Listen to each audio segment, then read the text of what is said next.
Hello दोस्तों, नमस्कार। मैं मोनू कुमार आप सभी का इस वीडियो में स्वागत करता हूं। दोस्तों, आज का ये वीडियो बनाने का हमारा मकसद था कि आप सभी को संविधान दिवस की शुभकामनाएं भेंट करें। तो हमारी तरफ से सबसे पहले आप सभी को संविधान दिवस की हार्दिक शुभकामनाएं। और हम चर्चा करेंगे इस विषय पर थोड़ा सा। देखिए, अभी का माहौल उस तरह से सभी लोग व्यस्त हैं, सब लोग अपने अपने काम में लगे हुए हैं। वो मतलब घर का काम, इतने सारे काम रहते हैं, सभी लोग व्यस्त हैं। लेकिन अभी सोशल मीडिया इतना बढ़ गया है कि हम इसके द्वारा लोगों से कनेक्ट हो सकते हैं। ठीक है, तो इसीलिए ये वीडियो बना रहा हूँ कि हम आप सभी से जुड़ सकें और अपने विचार एक तरीके से साझा कर सकें इस संविधान दिवस के उपलक्ष्य में। दोस्तों, आज का दिन 26 नवंबर 2024 जो है, 26 नवंबर के दिन ही 1949 ईस्वी में संविधान बनकर तैयार हुआ था। उसी के उपलक्ष्य में प्रत्येक वर्ष 26 नवंबर को संविधान दिवस मनाया जाता है। ठीक है, और फिर ये 26 नवंबर 1949 ईस्वी को बना था और ये 26 जनवरी 1950 ईस्वी को लागू हुआ था। संविधान लागू हुआ था, तो हम 26 जनवरी मनाते हैं। आप लोग उसको अच्छी तरीके से जानते हैं, लेकिन संविधान दिवस के बारे में लोग कम जानते हैं। ठीक है, क्योंकि ये स्कूलों में या फिर बाकी जगह पर उतना नहीं मनाया जाता है। तो थोड़ी सी ये तो परिचय हो गया कि आखिर आज संविधान दिवस है, क्यों मनाया जाता है, वो चीज़ हमने बता दिया। अब बात करते हैं संविधान के बारे में थोड़ी सी। देखिए, जो भारत है, भारत विविधता का देश रहा है। यहाँ पर अनेक संप्रदाय, अनेक जातियाँ रहती हैं, अनेक धर्म भी रहते हैं। ठीक है, धर्म, संप्रदाय, जातियाँ आप कह सकते हैं कुछ भी, बहुत सारे धर्म रहते हैं भारत में खास करके। और भारत एक धर्मनिरपेक्ष देश रहा है।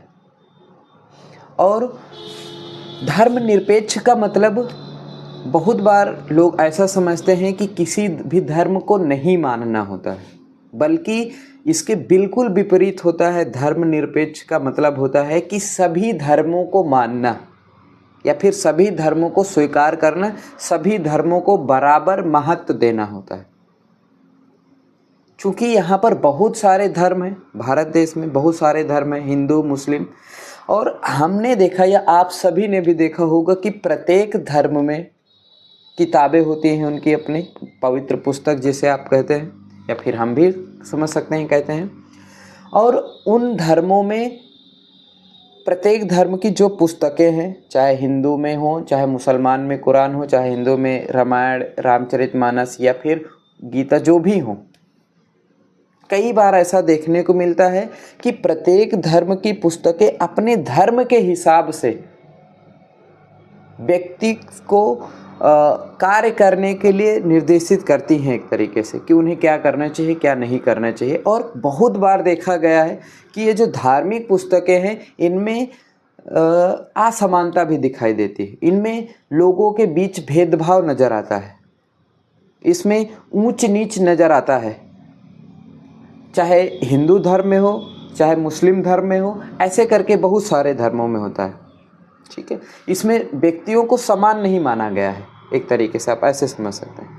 लेकिन भारत का जो संविधान है, जो भारत का संविधान है, ये एक ऐसी पुस्तक है, एक ऐसी कानून की पुस्तक है जिसमें सभी व्यक्ति को समान महत्व दिया जाता है, चाहे वो जनजाति हो, चाहे आदिवासी हो, और चाहे जिस भी धर्म समुदाय से हो, उससे फर्क नहीं पड़ता है। संविधान ये कोशिश करता है कि सभी व्यक्ति को समान महत्व दिया जाए, है कि नहीं। देखिए, क्या होता है, हम लोग जैसे जिस समाज में हैं, हम ना अपने आप को, मतलब हम जहाँ पर भी होते हैं, जिस धर्म से हैं, जिस जाति से हैं, हमें ये नज़र आता है कि हमारे नीचे बहुत सारी जातियाँ हैं। ठीक है, और हम मतलब थोड़ा सा है दिमाग में ऐसा, हमने भी महसूस किया है कि अपनी से जो नीची जातियाँ होती हैं, जिनको होता कुछ नहीं है, ये सब दिमाग का खेल है, ऊंच नीच नहीं होता। जैसे उदाहरण के लिए अभी आपको एक थोड़ा सा आप महसूस कीजिए, अभी हम लोगों का बौद्धिक स्तर बहुत ऊंचा हो गया है बाकी जितने जीव हैं सबकी तुलना में। गाय, भैंस, बकरी, सांप, कीड़े मकोड़े इन सब की तुलना में हमारा जो बौद्धिक स्तर है बहुत ऊंचा है। तो हम सोचते सोचते यहाँ तक चले आए कि अब हम बट गए हैं धर्मों में। अभी आप गाय भैंस में कोई जाति नहीं होती है, ठीक है। गाय भैंस एक दूसरे से भेदभाव भी नहीं करते हैं, ठीक है। तो उनमें नहीं है, हम में है। तो कहीं ना कहीं हम लोगों की खराबी, और ईश्वर भी जब हम लोगों को जन्म देता है तो वो सेम ही पैदा करता है, ठीक है।